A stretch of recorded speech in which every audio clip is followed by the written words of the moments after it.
And I've always said I can get an audience to the brink of crying, but Johnny's music makes the tears fall. He takes it the rest of the way. John Williams is responsible for scoring some of the greatest film franchises of all time. There's Home Alone, Star Wars, and of course, Indiana Jones.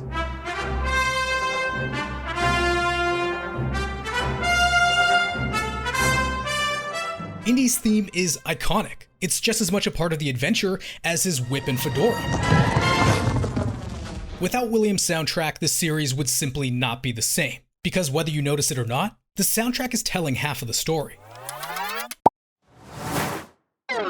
Indiana Jones and the Dial of Destiny is in theaters June 30th. You can get your tickets now using the first link below. But even at 91 years old, John Williams is thankfully returning to score this new installment. Williams is an absolute genius in his field, and where it's most apparent is in his use of the Leitmotif. German for leading motive, Leitmotifs are like catchy little musical tags for characters and themes in films.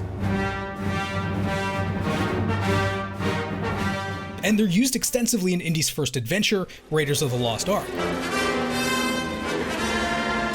The Raiders March is Indiana's leitmotif. It's the most recognizable one of the series, and you'll typically hear it when our hero is doing something heroic.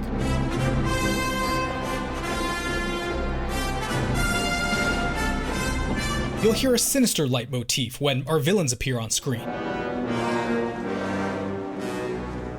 Good evening, Fräulein. And of course, the romantic motif for when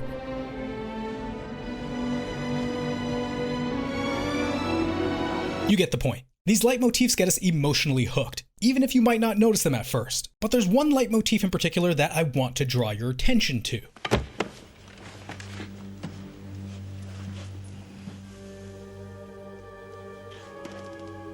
Good God. Yes, that's just what the Hebrews thought.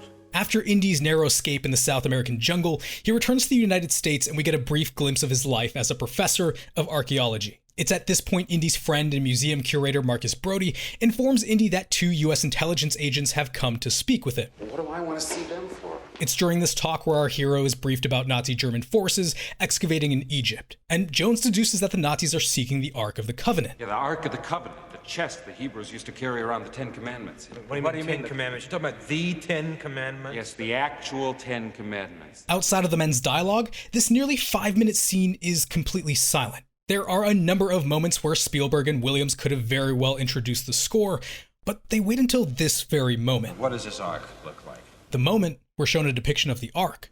Now, what's that supposed to be coming out of there? Lightning.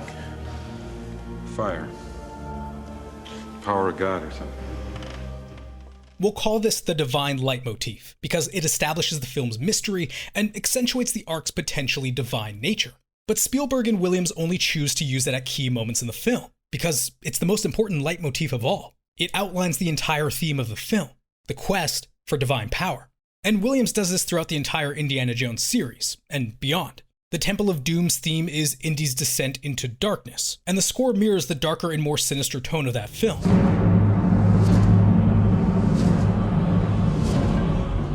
It accentuates the descent both physically, as Indy goes underground, but also metaphorically, as he confronts the darkness of the Thuggee cult, as well as his own selfish motivations of seeking fortune and glory.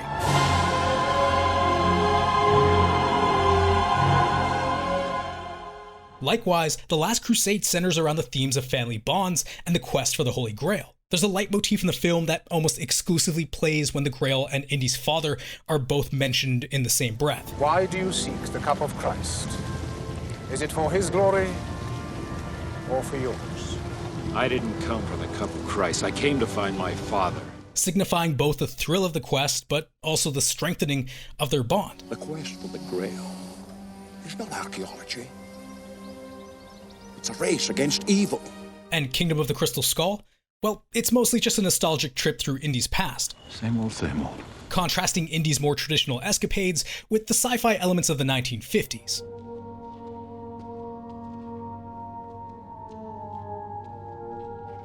It's the intersection of past and future. But let's get back to the Divine Leitmotif from Raiders of the Lost Ark. In the Anatomy of Story, John Truby defines 22 steps to becoming a master storyteller. As a renowned screenwriting consultant, Truby has worked on over 1,000 scripts in the past 3 decades, and you'll find those 22 steps in nearly all well-structured plots.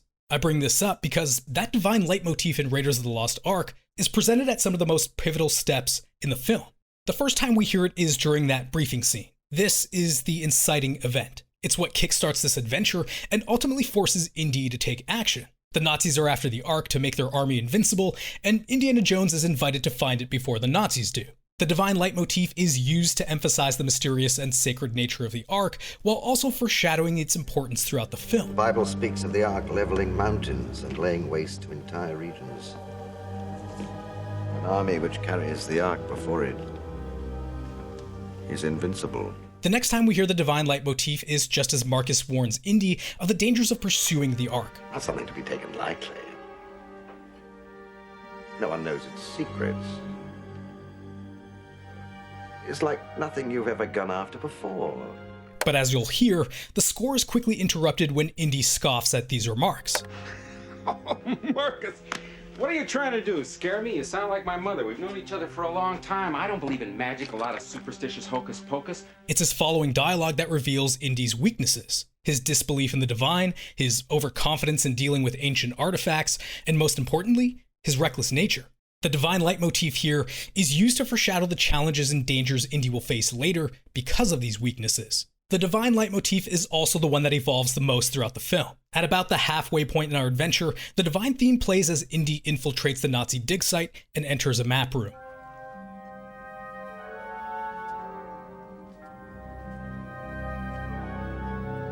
With the medallion placed on top of the staff of Ra, Indy plans to use them to locate the Ark. It's the culmination of his plan thus far, and the divine leitmotif reflects that progress, adding flutes, a haunting choir, and finally some thunderous percussion.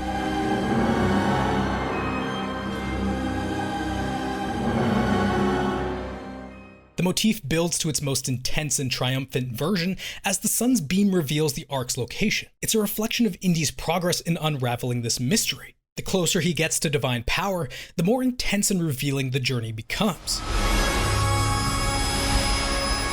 This scene reflects step 12 in Truby's 22-step framework, and it's called the drive, because it drives the protagonist closer to his goal, but it's also the moment where the stakes are raised even higher. Indy now knows the location of the Ark, and his determination is unlikely to be swayed. So much so that when he stumbles upon his captive love interest, the quest for the Ark takes precedence over her rescue. And the divine leitmotif even underscores it. I know where the Ark is, Marion. The Ark's here?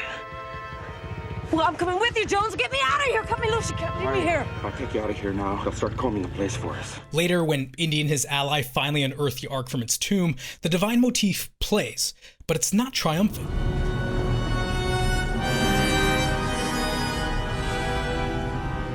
It's a dark, almost tragic rendition, a climax to their victory, but an anxious one. Our heroes have come face to face with the object of divine power they've been seeking, and the score highlights the gravity of the situation, but foreshadows the challenges that still lie ahead. While it at first seems like a victory, it's actually the beginning of the apparent defeat in Truby's structure, setting up further conflicts with the villains and leaving our heroes at their lowest point in the story.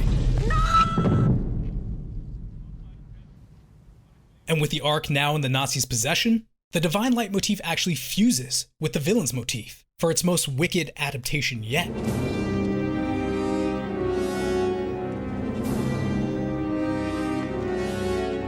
It's in the climax of the film where the Ark is finally opened.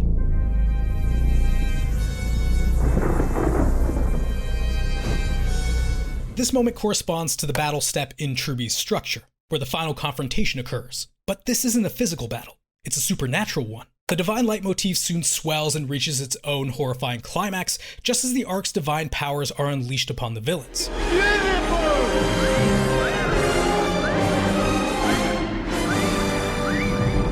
It's a showcase of the Ark's true power, the consequences of meddling with the divine, and the ultimate resolution of Indy's quest.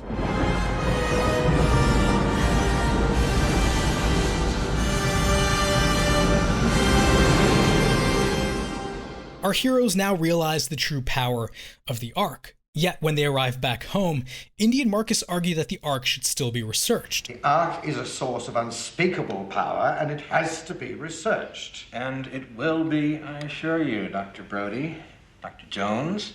But the final scene shows the Ark being stored in a government warehouse among countless confidential crates. The scene doesn't have any triumphant or adventurous score, but rather returns to the Divine Leitmotif, reflecting the idea that the Ark is just one of many artifacts, lost and hidden from the world, signifying that divine power is something that should remain untouched. And this is what Truby calls the new equilibrium. It's the final step where everything has returned to normal.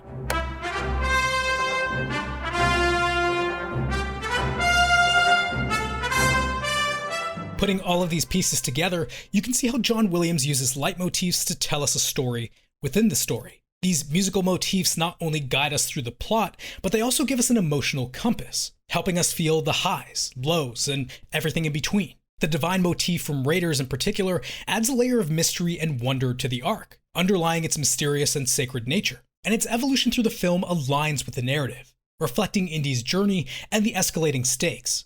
Williams' work across the Indiana Jones series serves as a masterclass in film scoring, demonstrating how the artful combination of leitmotifs and themes can profoundly enhance cinematic storytelling. Indiana Jones and the Dial of Destiny will be in theaters June 30th, and you can be sure that the film's soundtrack will be telling half of the story.